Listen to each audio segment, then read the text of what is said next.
You guys are set? Jan? That she needs to have those. Why? She's gonna be here for me. Yeah. It was watching. It's not specific. We're meeting. Go request. You're set? The application. And there's Steve Cohen. Yeah. Tools good.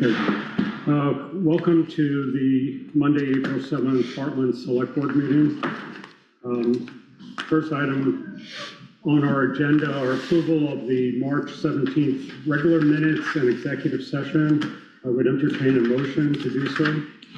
I'll make that motion. Thank you, Jim. A second? I'll second. Thank you, Clyde. Any discussion?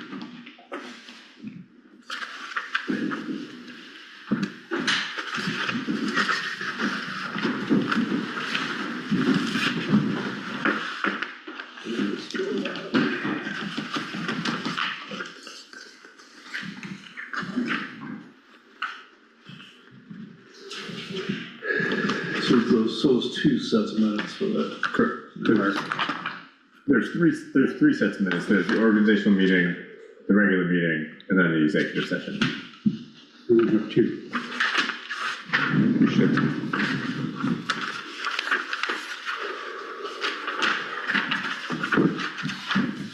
Sorry, cannot see this one. See, What are you showing here now? organizational meeting, Okay. regular meeting. Yeah, no, I have the regular and I have the Okay. executive session. Check the not fully developed packet yet. Teach me to come early. That's right.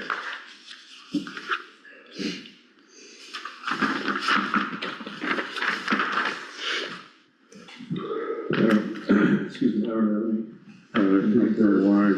Tracy, okay with them? Yes. Okay, fine. Is Tom, Nothing from Mr. Kennedy. all in favor, say aye. Aye. Okay, moving on to the warrants or the accounts payable through today, April 7th. I need a motion to accept them. I'll make that motion as well. Thank you, Jim. And a second. I'll second. Thank you, Trace. Any discussion?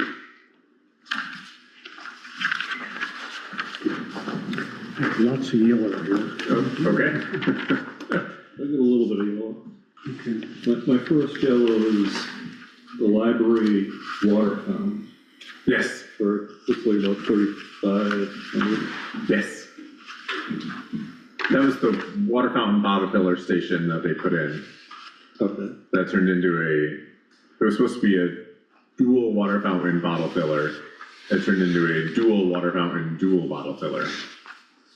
After much consternation. Dual meaning two fountains? It was always going to be two fountains. Two fountains. One was supposed to have a bottle filler. After some back and forth with Coda and Coda, it turned into two fountains and two bottle fillers. There must have been a quote. So Tracy handled all of that, because this came out of out of the library budget. Okay, so if we need water, we'll go to the library. Right, correct. Tom is now on, I believe this is Tom joining the meeting now. Okay. On page 2, I'm curious as to why we're paying the city of Lebanon for roadside rubbish. We paid them because we're cleaning out the pit. You're cleaning out the what? The pit down that the highway crew uses. Okay. So you'll see tires and things like that. These are just the stuff that's been collected down there for years that we're working on getting rid of and cleaning it up a little bit. Okay. And this is before cleanup day? This is just a long overdue project, is what this is. Right. So I missed, again, I don't see it on here, but is that the tire recycling? The tire recycling is on there as well. It's Looks like on page 4. Yeah. Evergreen recycling. Yeah, evergreen recycling. Okay, so different. Yeah, different thing, but it's all the Lebanon landfill, evergreen recycling. That's all related to cleanup of the pit. Maybe we should be saving those tires and grind them up for our Quechee Road project.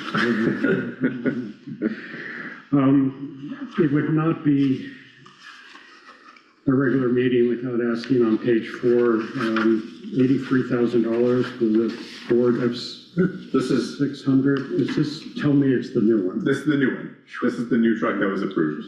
No, this is the F600, not the six-wheeler. So, No, that shows up so elsewhere. this is a one-ton, it's about the size of a one-ton. What's it replacing? This is replacing a six-wheeler. It is, Yes, but it's smaller, sounds like. it is smaller, but it's been determined to still meet the needs of what the crew needs it for. And you guys have 2 10-wheelers today? We have two 10-wheelers, yeah, like 2 10-wheelers, a six-wheeler, or two six-wheelers now. We're replacing one of them with this F600 and the 550, which will be discussed. Okay, but you're gonna continue with 2 10-wheelers into the future? Correct. Okay, got it. And this is a six-wheeler also. Yes, but it is not a dump truck. It is an F600, so there's no CDL required to drive it. Okay. So But there's you're no not, body. Right. yeah, so the questions that I was getting to is earlier, you're not reducing your capacity to deliver what to sand or salt roads? We are not. We are not. Then on page 6 to, is that new car, Ford? Yes. Is that the F350 that has been giving us so many problems? That is the F550, yes. 550. That has been giving us, That's a 2-ton? that's a, no. I don't know my Ford. So it's the red truck. This is the one that's been problematic for about, I don't know, we've had it for 6 years, so let's say 6 years. This is, the engine blew on it. But it is, And it was in for a new engine. it is still in for a new engine. The second engine? Correct. Replacing the engine that was replaced. Thankfully, we're still under warranty, but there's still gonna be an expense to us. Okay, so that's the key thing. We didn't know what was under warranty last time as well. Correct. So since we're talking about it, it is under warranty. There's gonna be a price difference. The engine manufacturer reimburses at X rate, new car charges at a different rate. We are responsible for that difference. And we're trying to track down exactly what that's gonna be right now. Was there any indication of what failed? No, not that I'm aware of. So under weed, precast culverts, are those metal culverts? Those are culverts, plastic. The ones for- Yep, those are just road normal culverts, culvert. yep. That was last year's budget. We're just spending down last year's budget. They're able to get out and start doing some culverts before June, so we'll have them on hand, so when they're ready. The 3/4 bond payment, is that a monthly payment? Or it's 9,700? Where's that one? Page 7 of it, top of the page. Mervin, why is it So we have an 9,700? interest payment in May and an interest and principals payment in November. Oh, And it's twice a year okay, interest every 6 months and then. And then the principal payment. in the fall. So it's interest in the spring, interest and principal in the fall. Yeah, I'm saying the total is what's been budgeted. That's correct. Yes, This is interest? yes.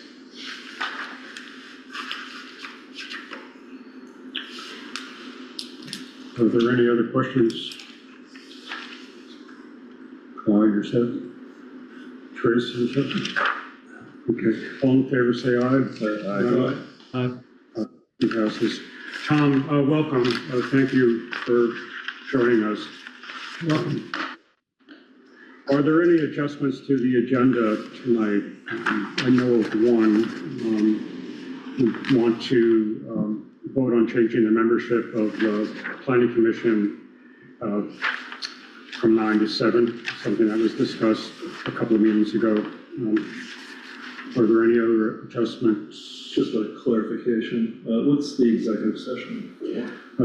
HR related items? We should probably just put like personnel. Put that, yeah. on there, so it's, I agree with you, Jeff. Okay. Okay, are there any public comments? do we need to, we don't need to take it in, excuse me, an action to add the membership change, do we? I mean, do we need to take an action to change the agenda, or do we just change it? I didn't think we did, but I'm not sure. I make a motion that we add planning commission membership size to the agenda. I'll second the motion, and all in favor say aye. Aye. Okay. Are there any public comments?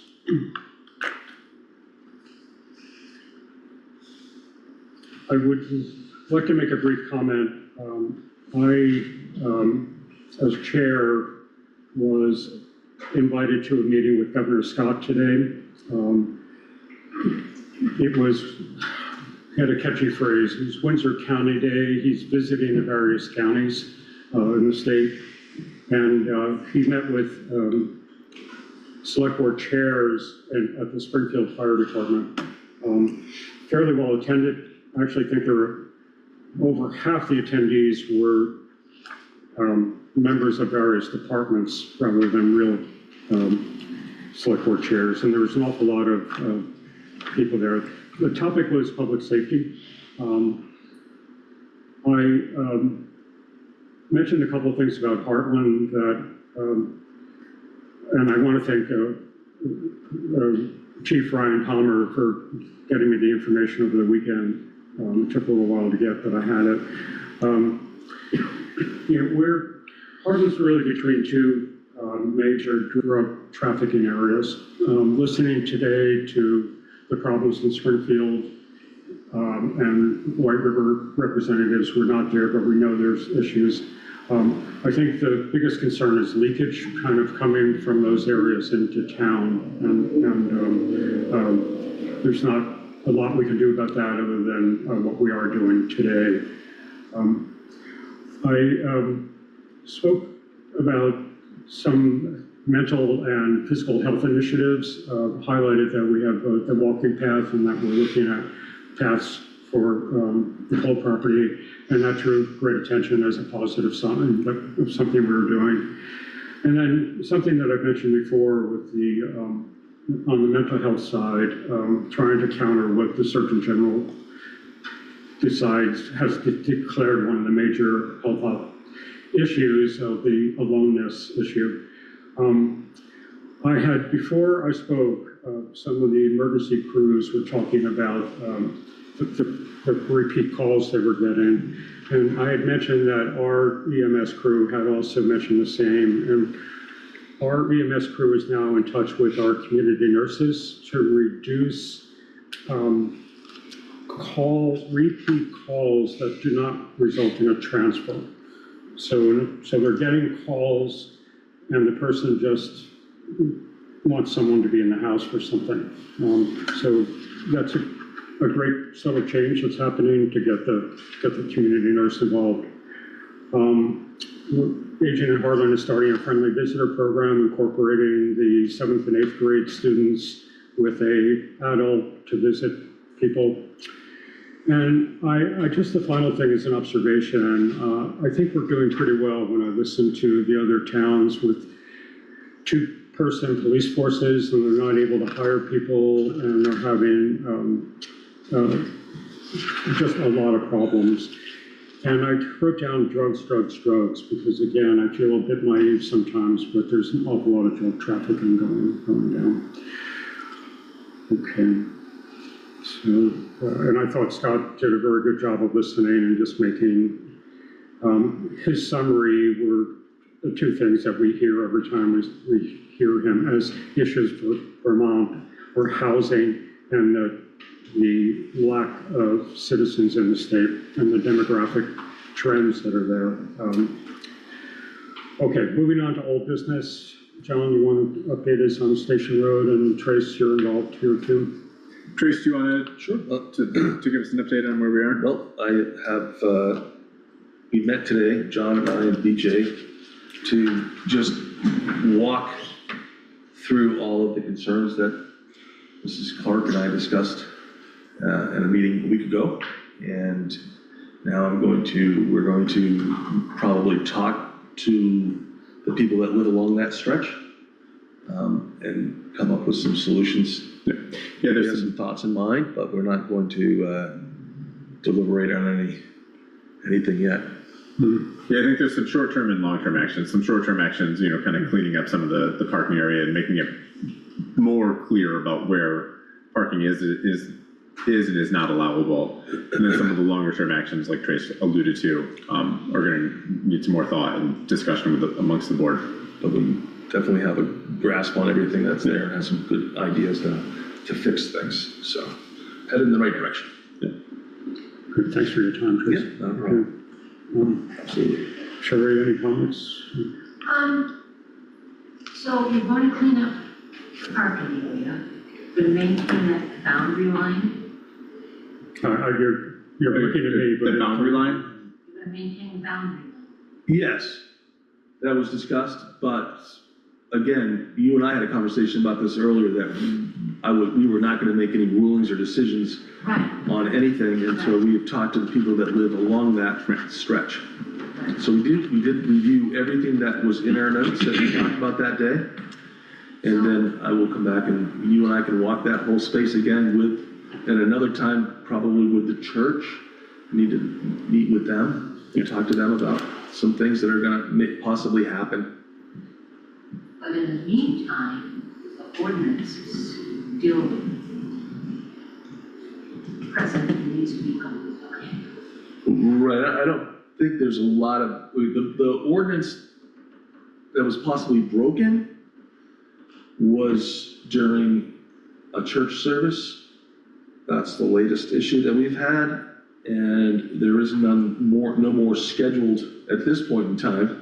July 4th. Yeah, July 4th, and at that point, we'll have all of this taken care of before we get No there. parking on Station Road, except for in the parking. There are parking spaces on Station Road that I don't think we would close down for the 4th, but it's been discussed that there's plenty of parking in other places for the 4th. And also, there will be some signage that indicates where people can park, but I didn't really want to get into that today.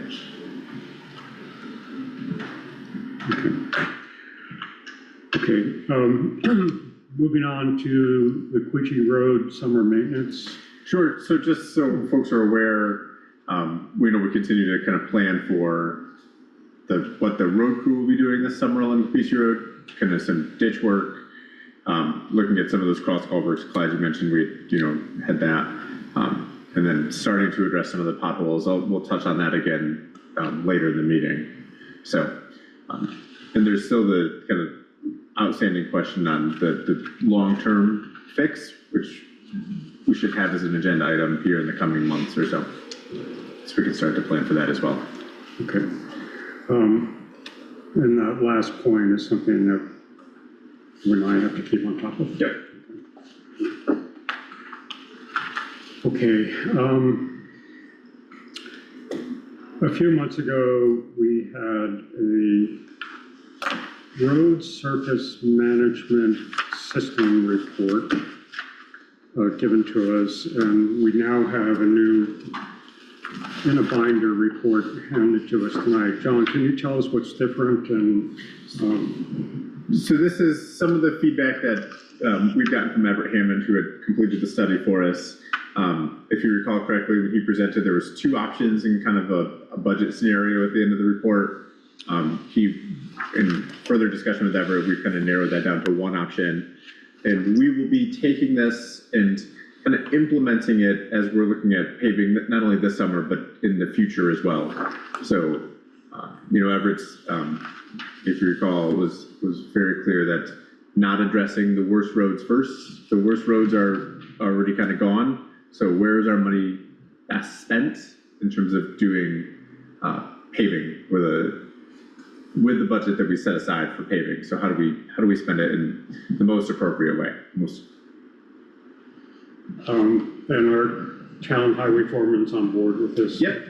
I know he was part of the. He was involved through the whole process and meeting with Everett and kind of showing him around. And so we will use this. It won't just go on the shelf to collect dust.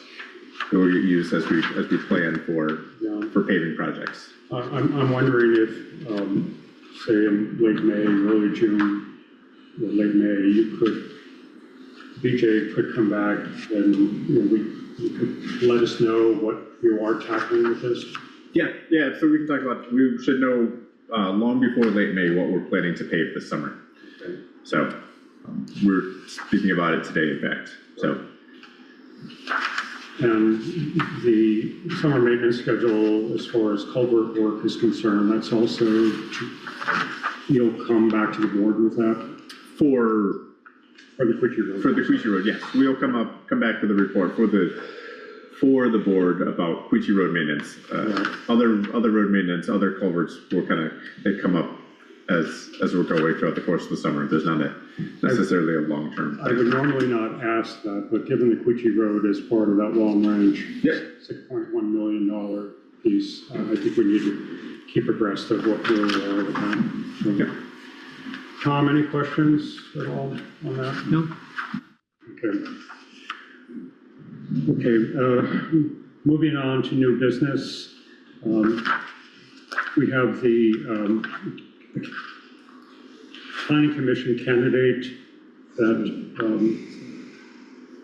I believe, John, you received the paperwork? Yeah, so you have in your packet, you have the application for John Magliocco, who previously served on the planning commission. He simply did not get his paperwork back in time for the last meeting when you reappointed Kay Donahue as well. So John previously served on the board. You have your application in front of him. It's a fairly straightforward process from here. Okay. Dan, did you have any? Just any comments on John's appointment? I'll make the motion that we appoint John Magliocco to, what's the term, 3-year term? It's a 3-year term. To a 3-year term on the planning commission. I'll second the motion. Any discussion? All in favor of that motion, say aye. Aye. Okay, it's unanimous. Okay, we have, my notes are confusing here. Do we have 2 additional planning commission? There are 2 additional planning commission agenda items. Okay. There's the membership and the town plan discussion. Okay, why don't we do what I expect is going to be easier, the membership adjustment. We had talked at a prior meeting of changing the membership on the planning commission from 9 to 7. At a recent planning commission meeting, both Tom and I were there, and the planning commission voted in agreement of that. So I think It's worth noting that the planning commission meeting where that was voted on was there was not a sufficient group of folks to constitute a quorum. There was a discussion. It's reflected in the minutes that there was a desire to move from 9 to 7, but any formal motions would not be a valid motion. But the decision is in the hands of the select board. The planning commission can speak on it, but doesn't necessarily control it. Correct, because they are an appointed planning commission, the select board can simply, through action, reduce the size of the planning commission. Right. So whether there was or was not a quorum really doesn't impact this. It does not. I just wanted to be clear that even though there was a meeting, the quote-unquote meeting. right, our intention of bringing it to the planning commission was to see what they thought. Right. As opposed to us just making a decision. So I think we're. Dan, is there any general feedback? No, I think that's a fair, planning commission supports. Yeah. I'll make a motion that we reduce the permanent membership of the planning commission from 9 to 7. Is there a second? I'll second that. Okay, fine. Any discussion? All in favor of the motion, say aye. Aye. Tom? I just wanted to make sure, John, we don't have to have a hearing or anything on that. We can just do that at a regularly scheduled meeting. That's correct. Okay. That's correct. And just so we're clear, there are 2 people had resigned from the 9-member commission, so reducing it to 7, now they still have a full board. And no one is losing a seat, if you will. Okay. Additional planning commission item tonight is the, where we are with the readoption. I can say my head has been swirling for the last 2 weeks trying to know exactly where we are with the process of the readoption of the 2017 plan, and keeping that separate from moving forward with the 2025 new plan. So we are at a point where we needed to essentially cancel this evening's meeting, but I'll stop and defer to John to let him walk through where we are, and we can just discuss a couple of options. Sure. So there had been a plan to readopt the 2017 town plan to fill in what would be a few months gap in terms of coverage, because the 2017 town plan is set to expire in the middle of May. There was a series of missteps, some on my end, taking a little bit of bad guidance, and then there was this unknown checklist that needed to be completed by the planning commission. There was a very small window in which it could have taken place, but given the fact that the meeting last Wednesday when the planning commission met to talk about this and then took some action was not a valid meeting because there wasn't a sufficient quorum, essentially invalidates any motions they took there, and therefore there is no path at this point to readopt the 2017 town plan before the middle of May. Therefore, it would be my recommendation that we simply move forward with adopting the 2025 town plan. Looking at the public hearing notices and the requirements, I would say it's a 60 to 75 day process at best.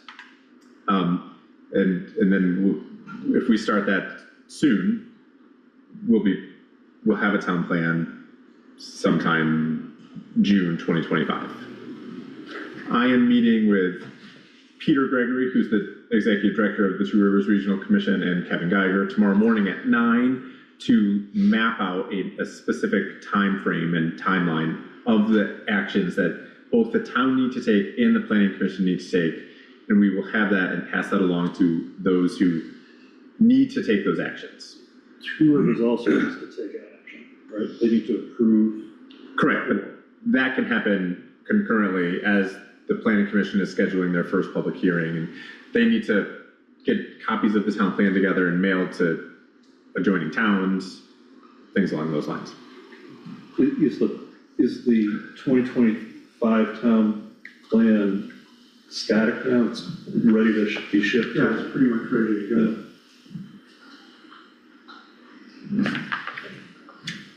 So it's important to note that there will be a gap in town plan coverage as a result of kind of these various missteps along the way.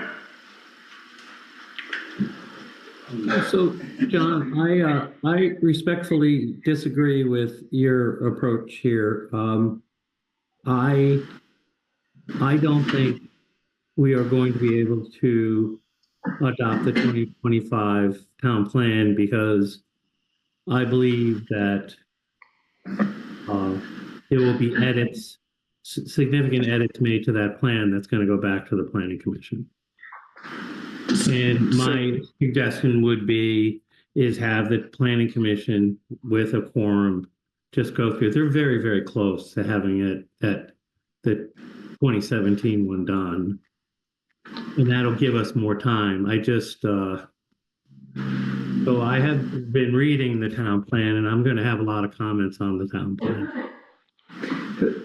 Yep. So, Tom, that's one approach.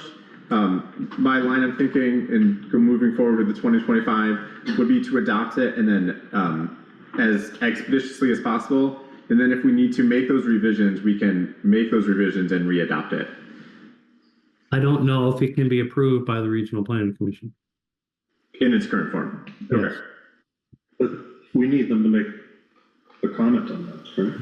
The regional planning commission? Right, we need to decide, we need their feedback. They sooner provide rather us than the later. first set of comments, I believe, before it comes to the select board. Yeah.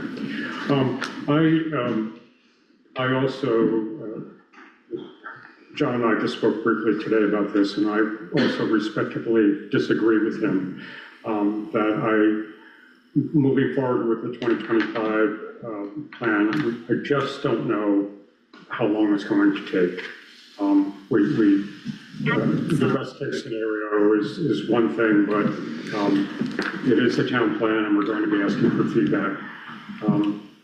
The second is I really don't feel comfortable about passing a town plan knowing that we want to make amendments within 6 months or so on.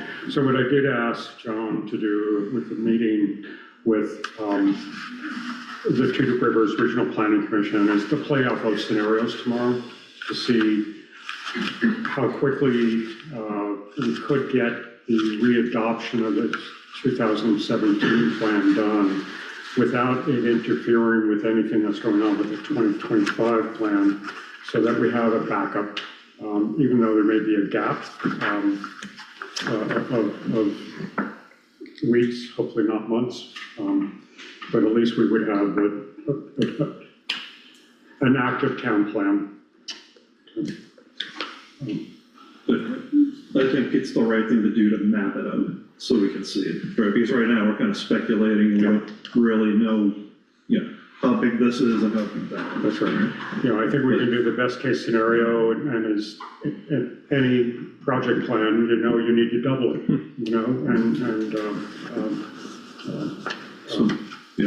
Back in January, I was a strong advocate for readopting the 2017 town plan. Given where we are today, I feel like it's more work that's going to get piled on both select board, the planning commission, and, potentially double the number of hearings we have to have. I think it may be time to step on the gas on the 2025 town plan and put the 2017 in the rearview mirror, but I think John's analysis will help us understand. Well, to me, I think the most important issue on this will be, and John, I don't know if they're going to be able to tell you tomorrow, is can Two Rivers approve the town plan in its present form? And I think if they're willing to approve it, then I think then we can consider your approach. But I don't know if they can or can't at this juncture. I think that's a huge question, Tom. And Tom, I just want to clarify, you're talking about Two Rivers approval of the new town plan, the 2025, yes. Yeah. 2017, once the planning commission has a quorum, because they told us at the meeting last week when they didn't have a quorum, they met the requirements of the tasks they need to do to move their plan forward. So more than anything for the 2017, they just need to have a quorum to say, yes, they've done this. And then it goes to us and we do our public hearing and we're kind of done. I mean, it's quite simple. The new plan is a much more complex process. And it's new language and statute and so on and so forth. So, but I have not read it through, but Two Rivers needs to do their due diligence by reading it, and I don't know if they have either. But John can find that out tomorrow. Dan, you're a player in this, and I don't know if you feel comfortable offering an opinion about, we're at this juncture of readoption or. I mean, the reason I came is if in any scenario, our next monthly meeting is not till early May now, so if we could have an emergency meeting, I don't know if that's the right term, an interim meeting that we could call, and we'd be willing to do that, so we don't have to, so you're not waiting a month for that first step for us to get the quorum to, so. Okay. Just so I think by midday tomorrow, because I'm meeting with them in the morning, we'll have a, you know, kind of a path, you know, option A and option B. Okay. We will, I can send out an email to everybody, both the select board and planning commission, with those two options. And if there's a viable path to readopt the 2017 town plan, you know, in a much significantly shorter time frame, then yes. So I think that's great. I just throw a caution to both groups that we can't debate the outcome. Once we get these options, we've got to get back to an open meeting to debate the outcome. So in that discussion, in that summary, along with my recommendation on path forward. I have a question. Yep. Why would it be debated if we've already passed the 2017? It's already been in use for all these years. If we just want to review it and repass it, why is that gonna take, does it have to be reviewed by? We've got to have multiple public hearings on it. You have to have a public hearing to get it, that plan to. Two of them, in fact. Yeah, And they're gonna be spaced in the out. little green book. Yeah, a little, they're not so little, yeah. But even readopting? Even for readopting, We don't need to have a public hearing. correct. But because we are a large town under Vermont statute, the select board needs to have two public hearings spaced approximately 15 days apart. Oh, okay. So then if they had an emergency meeting and then we spaced 2 meetings 15 days apart and we have plenty of time to get it covered before the 2017 plan expires completely? We'd still miss. I think we're gonna be real close. Real close? Weeks. Yeah. 2 weeks, 3 weeks. Okay. Good questions. Best case, the time we've lost was our meeting with, that the vote wasn't valid, and whenever we can meet again to cure that has added to the time, but I don't see that it's any worse for them. Well, it would be, just hypothetically, if you meet next Wednesday, we would need to post something in the newspaper with 15, to get that published, 15 days notice before the select board can have their first public hearing. So that probably puts us at the end of April already. But that would have been a step you could have taken had our meeting, if we had had a quorum. Correct. So there was a public hearing scheduled this evening, right? But it sounds like we'd still need to meet first before the notices went out to make sure we were all on board with whatever one of the two directions we did. It would be preferable if everybody could meet prior. Yes. I mean, can I just ask one more question? I disagree with that. I think that John can make the decision after talking with Two Rivers about whether or not we could just warn another public hearing once we know the planning commission is going to be meeting. I don't think we need to wait again for us to decide whether to go for 17. John is going to know after talking with Two Rivers a little bit more certainty. And so if it appears that it may take more than, say, 90 days to approve the 2025 plan, then we should go back to the 2017 plan and just readopt the thing. Because we've really, all we have to do for the 2017 is really just process. We just have to hold some hearings. We're not going to be commenting on it. We're just doing our due diligence. Okay. All right, I'm comfortable having John make the recommendation and take whatever actions are needed. Yeah. Again, just the project management side of me, I don't want the best case scenario. It never happens. No, it'll be, so It has to be realistic. right, it has to be realistic, absolutely.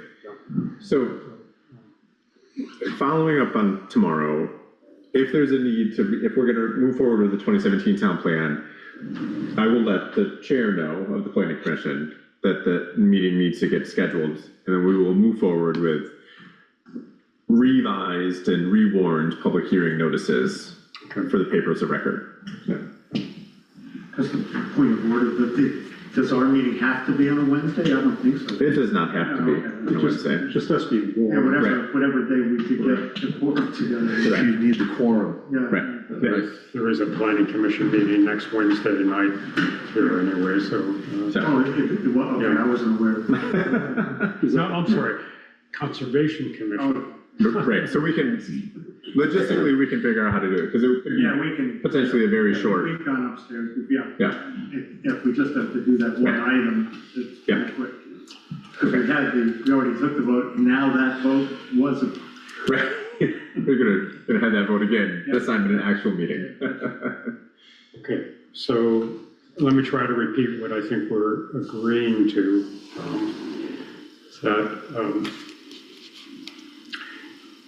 Tomorrow, April 8th, John has a scheduled meeting with Two Rivers to discuss the readoption of the 2017 plan and what would be involved, if there's any surprises there. But most importantly, to create a plan with the projected times for the adoption of the new town plan. And based on that, we'll have some sense of whether or not we should go forward with the readoption steps. As Tom pointed out, they're procedural. They're not anything that we need to sort of make decisions and vote on. We just really have to have publicly warned meetings on that part. So is that what we're kind of all shaking our head for? Okay. Good. Okay. Thanks, Dan, for your input on that part. We'll wait here. Sounds good. Okay. I think that's it for the planning commission. I believe so. We have in our packets a proposal for scanning our cemetery plots and creating new mapping. Tom, I don't know if you have a packet with the information from. Yeah, I do. I've read it. I've seen that. Okay, good. So John, you want to step Yep, so this through the is, process with us? this is kind of been one of those long-standing future agenda items. And there's a need and, to know where there are existing burial sites within the town of Hartland. The need's been raised by a few different residents or family of former residents in town.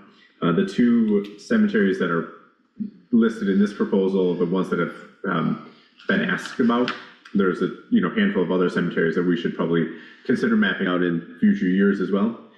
So Daryl Calkins is a Hartland resident who does this in his retirement. So he put together this proposal for us. It's so $3,500 or so total. There's existing, the cemetery has a budget of $5,100. There's also the cemetery fund, which has just over $9,000 in it. So there's plenty of money to do this work. It would be my recommendation that we move forward with this so we can get answers to those residents who have been asking for anywhere between 6 months and 18 months. I'd like that he's included some previous work sites that he's completed this task, including working at the Dartmouth College. It's pretty good. I don't know where the Walker Cemetery is. It's on Walker Road. It's up off of County. Okay, what the county road? Oh, That's that's the one you Walker can see to Cemetery. the left in the pasture. Yes, okay. So it's pretty far off the road, right? Is there an access point then? You get Rice Road. Is closer. Rice So Road's when you closer. turn where Turn up the hill. Dana's land ends. young Dana owns the house. Yeah. Just past there, you look to the left is the driveway. Yeah. And Used to be a it's through road. accessible, I guess, from the Walker family probably is in there, that's why it's the Walker Cemetery. But Okay. But, I mean, but is there public access now, or is it over private land? If you look at a map, a town highway map, there shows a road leading across the property towards the cemetery. I just, The last time I drove by when the leaves were down, I didn't Oh, yeah, there's a road notice, there. I didn't notice, it. There's a road there. And it almost comes out onto, Onto Rice, Rice Road. onto Rice Road, right. Walker Road does pop up to Rice Road. Okay. The only reason I ask is if there's no public access, it might not be the right cemetery to work on. Tom, this has been something you've had interest in, or do you have any questions or comments? I'd like to, if it's all right, is to send the proposal to Dan Moranci, who's been really involved in the cemetery stuff. He probably knows the cemetery stuff better than anybody else in town. And just, and he could certainly answer Jim's question about whether or not we think that's the best cemetery. The reason Walker was brought up at one time by me is that there is a resident or a family member who would like to be buried there, who is deceased. So that was one of the reasons we brought that up. But certainly the one on Weed Road is a certainly Right. And there's interest in both of these cemeteries, which is why these two specifically were chosen. We've had requests from residents. And this is our pilot, right? Correct. Correct. Tom, are you able to get a copy to Dan, or should? Yeah, I we- can get a copy. I just gotta, yeah. Okay.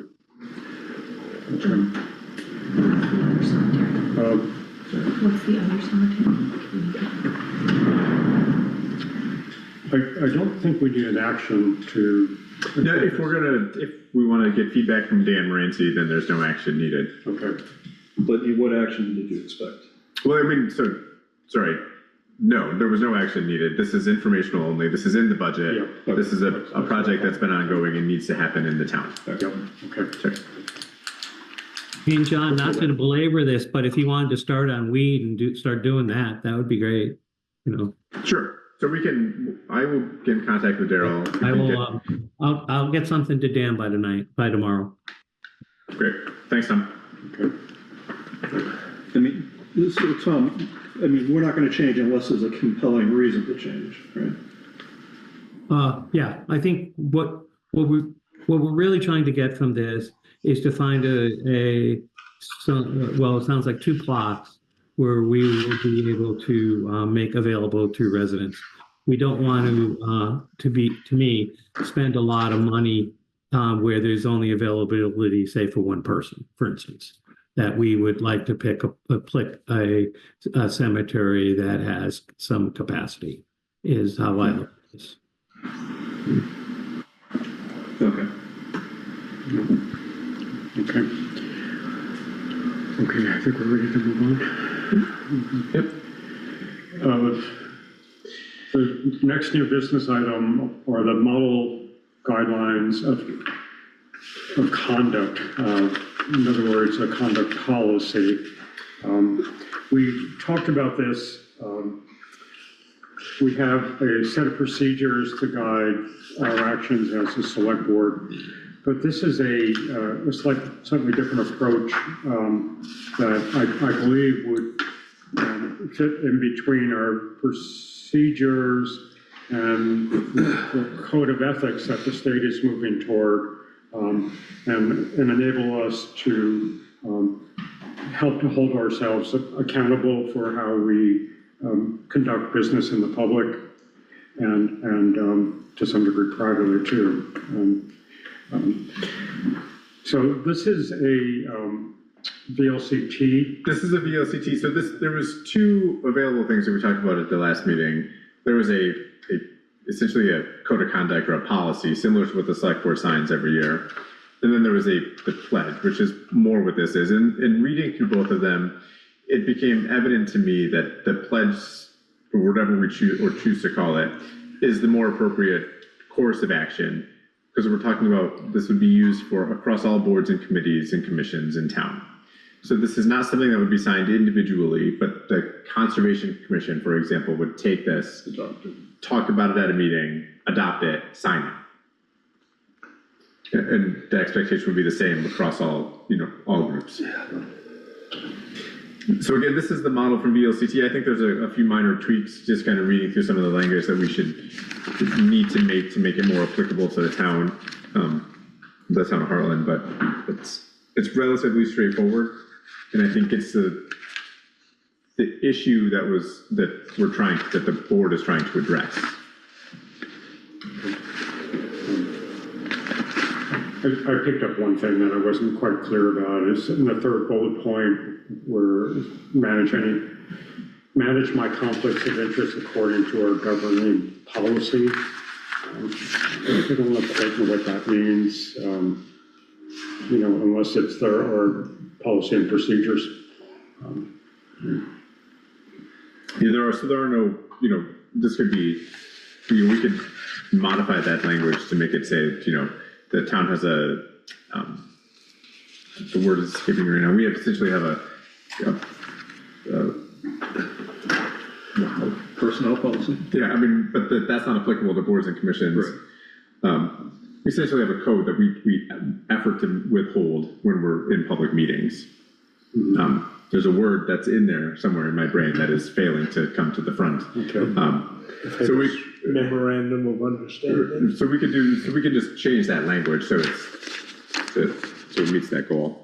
Well, this third bullet is, I think, intended for people to identify conflicts of interest. Right. Like, I'm approving this project, but my brother-in-law is the chief principal. Right. And that's more, is that state law, or is that? So under the new kind of forthcoming ethics policy at the state, which is kind of still being rolled out, it might come out more. But this thing kind of just jumps the gun in terms of identifying those conflicts of interest. So, some of the language is odd, right? Some of it's aspirational, like set a tone and culture for civic engagement in local government, right? I'm not sure what that means. But in its entirety, I think it's the right direction. Yeah. Whether we need to make some things clear, that's fine.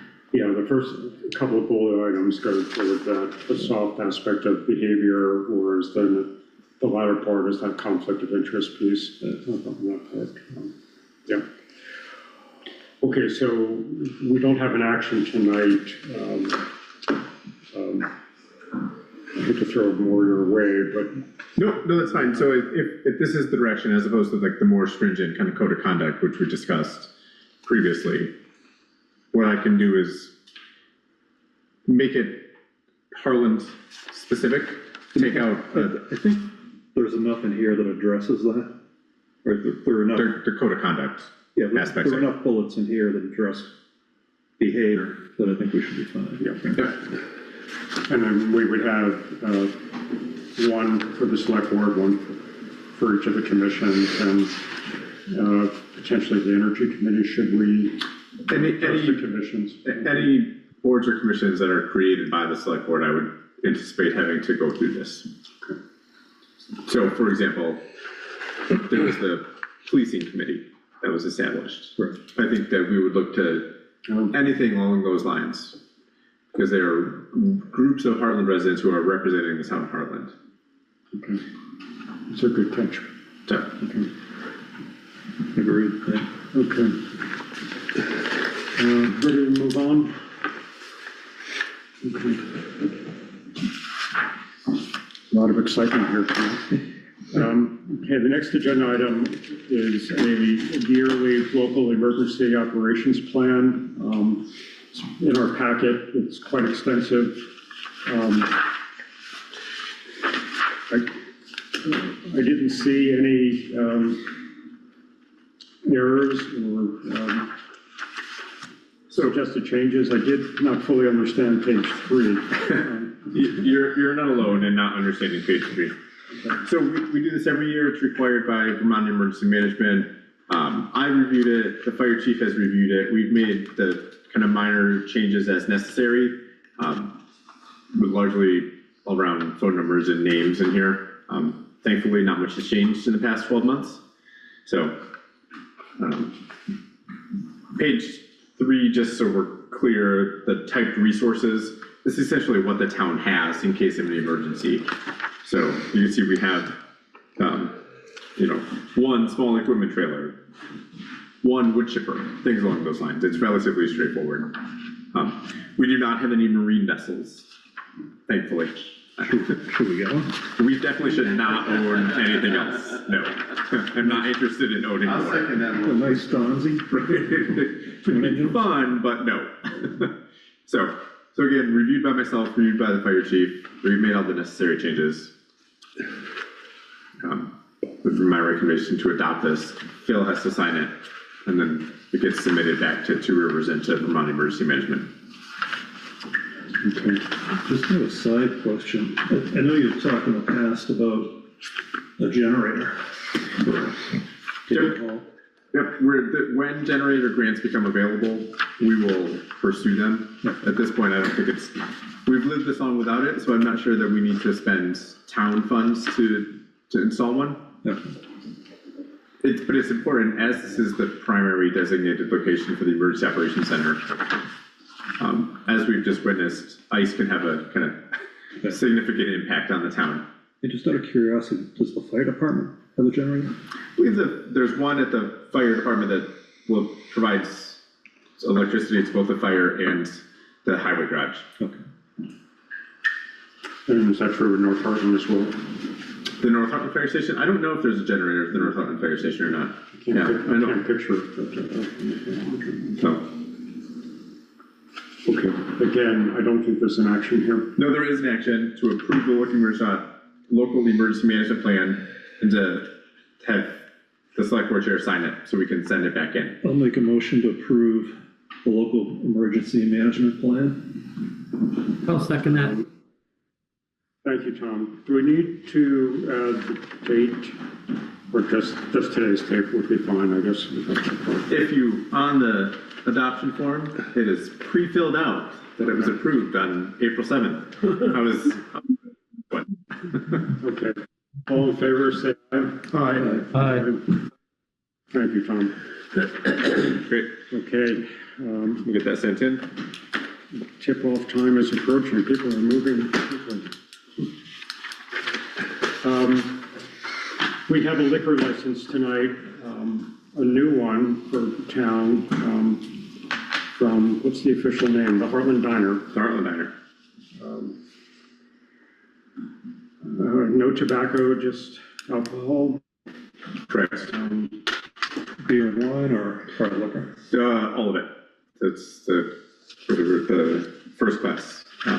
So beer, wine, alcohol. We haven't received any feedback that there's any anticipated change in hours or business operations. Is that feedback you asked for? It is not. We don't ask for They've never it. had one before, have they? This is a new application.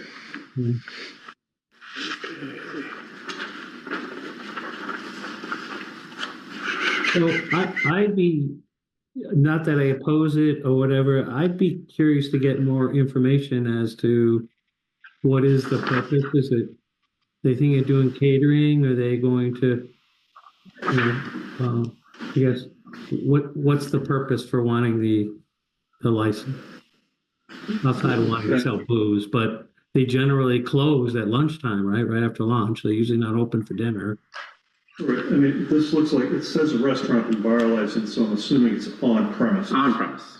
Right, but We don't know that.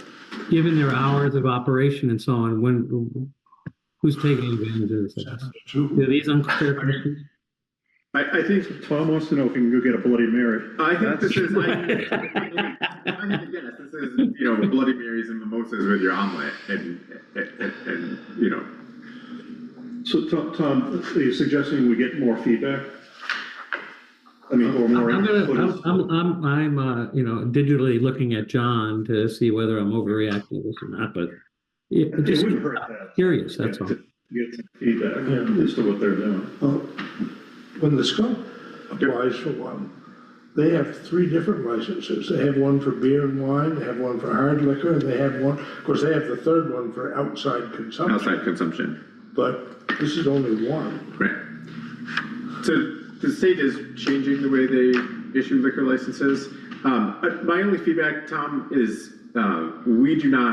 there's not a history of asking for additional information from applicants for We haven't done a new license. liquor licenses. My time on the board. Correct. I'm not sure about Phil, if you ever remember doing a new I license. don't, Well, actually, we did one new license. yeah, and sometimes in the expired. past, the representatives from Stone Hollow have actually been here.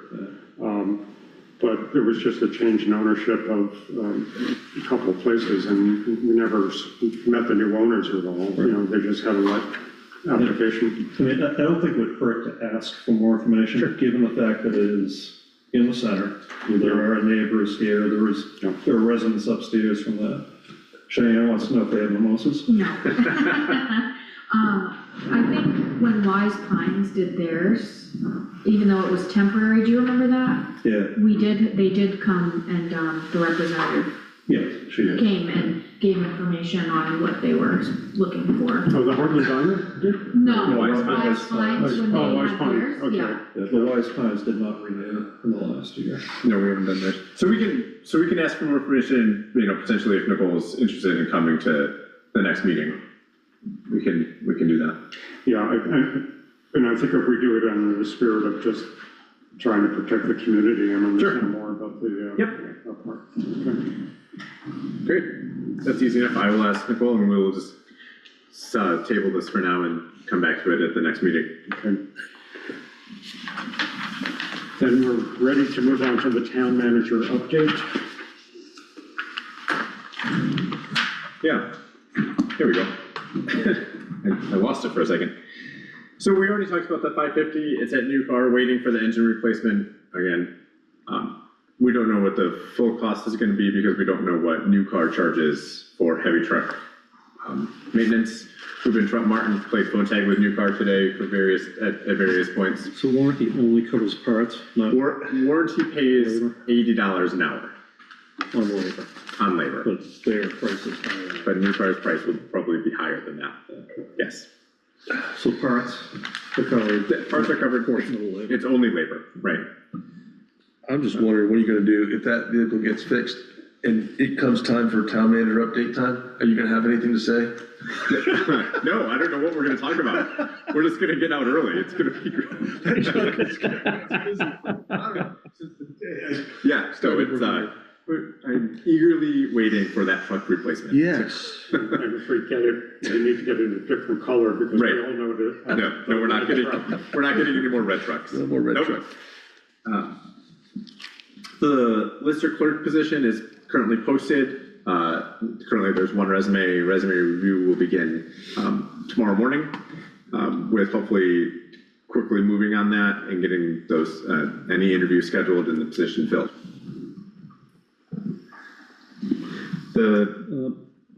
On that topic, did you already enter into a contract with, was it Nemrick? So we are not entering into a contract with Nemrick. Again, we have a service agreement with Nemrick to provide a certain degree of assistance to us. In speaking with Nemrick, if we exceed that like kind of assistance under our existing contract, they will bill us by the hour. But in meeting with them and talking with them with current staff, we don't anticipate having to go significantly over what we would need. And then we will go into an existing contract beginning on July 1st. But you're negotiating that contract now? So we're not actively, we're waiting until, there's quite a bit of work to get done right now for the rest of this year.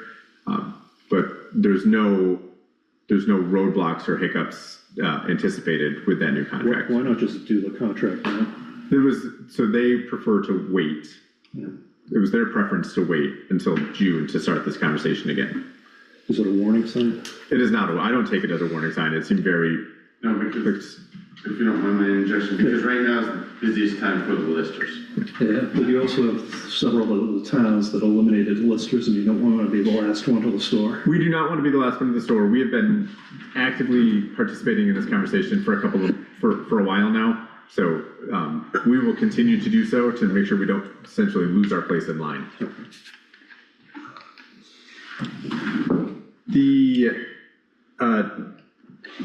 An RFP is out right now for the engineering work on the Jennyville Densmore Hill culverts. We got a structures grant from V-Trans to do that, so Two Rivers assist us with putting together the RFP and getting that notice, so in a couple of weeks, we'll get those responses and have that engineering work completed, probably this summer. Then all we need to do is find the funding to pay for that culvert replacement. Do we need a project manager, or does this require a project manager? So Rita's handling this one. Again, they have a little bit of, we have a little bit of assistance as Rita's, as Two Rivers kind of helps us with these things anyway. And again, under that Thriving Communities grant that we are a part of with Two Rivers, Rita can use a portion of that grant to pay for her time for this project. I did notice last week there was a piece of grater blade stuck in the ground where I believe the Wilders think their line is on the south side. And their deed does say they go to the right of way of the Densmore Hill Road. Okay. So there's not an awful lot of room to put it's going to be interesting. It will be. It's a challenging site for a multitude of reasons. One of which is that stone wall kind of lines the brook coming down Densmore Hill. On one side. On the one side. So it'll be a challenging design for whoever. Just go wider. I would anticipate it being similar in size to the one that was replaced along Jennyville earlier last summer. Could be smaller. I'm not knowing if there's enough room there. Well, Densmore Brook's a bigger brook. Right. Yeah. So. Exactly. So we have a bit of a back of the napkin hydraulic study that the river management engineer put together, so we can, use that data in the RFP. Okay. So The engineers will figure it out. the engineers will figure it out. Yes. I'm following up with Apex Lighting on the pedestrian lights for Three Corners. We anticipate there not being sufficient conduit run to all potential light locations. So we are investigating, looking at solar lights, which are being used in different settings throughout New England. There's Which light locations are missing? so I believe the Because it's one on the side by Matt Dunn's place, on that corner. We have a map on the actual corner. on the actual corner, right? We have a map of the kind of as-built conduit locations. From looking at it, and the lighting contractor we're working with has that as well. We're not sure that there's sufficient conduit run right now. Okay. So we're working to see if solar lights are an option, to see what the lumen output would be, if there are any limitations to using them in northern New England in January, February. They were frowned upon because of that. Correct. I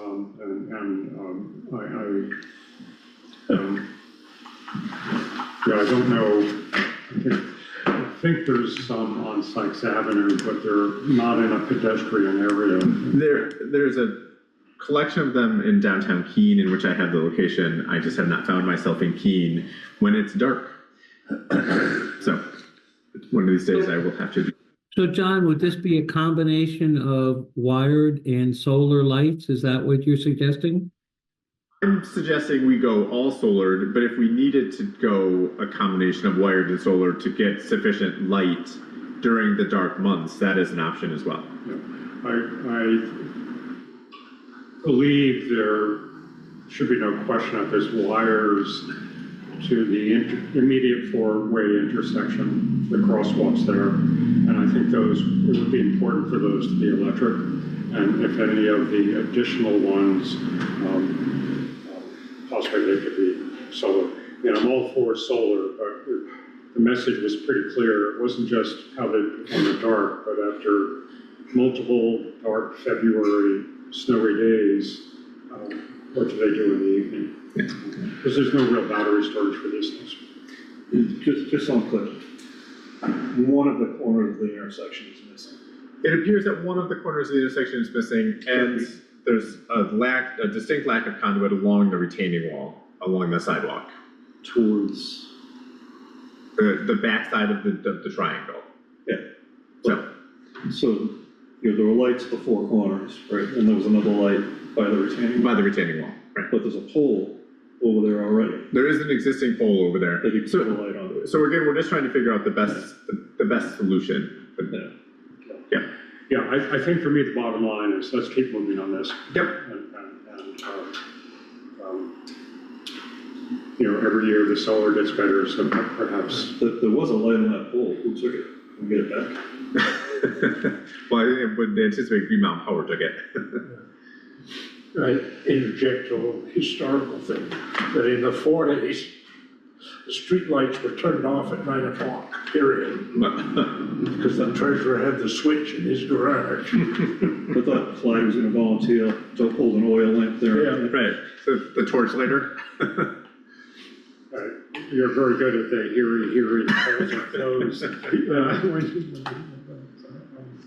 That's how Jimmy Doyle always at the time knew it was time to go home. The streetlights went out. So, we anticipate putting hot patch out, the week of April 21st. We're looking at renting the town of Windsor's hot box. We can get, good hot patch out. It makes it a little easier for the road crews. They're not shoveling out of the back of a truck. We're looking at doing it for the whole week. So addressing some of the larger potholes, not just along the Quechee Road, but throughout town. So, What kind of prep do they have to do before the hot patch goes in? so it's weather dependent, so we do need to clean out as much as we can of the potholes, but they'll do that if it's dry. It's my understanding they just take the backpack blower, blow them out, hot patch goes in, then move on to the next one. So, but again, the week of April 21st, kind of weather dependent. I'm writing that down. Yeah, don't, write it down in pencil, please. My neighbors are gonna be, There's, the highway crew's replacing a culvert on Best Road this week on Thursday. So Best Road will be closed between the Brownsville Road and Mahler, Thursday morning, until they're done. Are they going up the size? They are going up size, yep. Yep. There is a few things out there, no action needed, but just to keep it on folks, on your radar. We have the estimates for a heat pump at the Hartland Historical Society basement to keep moisture out of the room. It'd be nice to get that taken care of before summer comes and they start running those dehumidifiers 24 hours a day. We have two quotes for a boiler replacement at Fire Station number 1. This is not an immediate need like it was at the North Hartland Fire Station.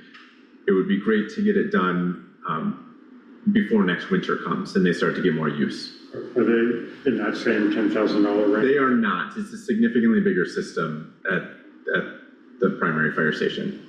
So they're in the $20,000 to $25,000 range.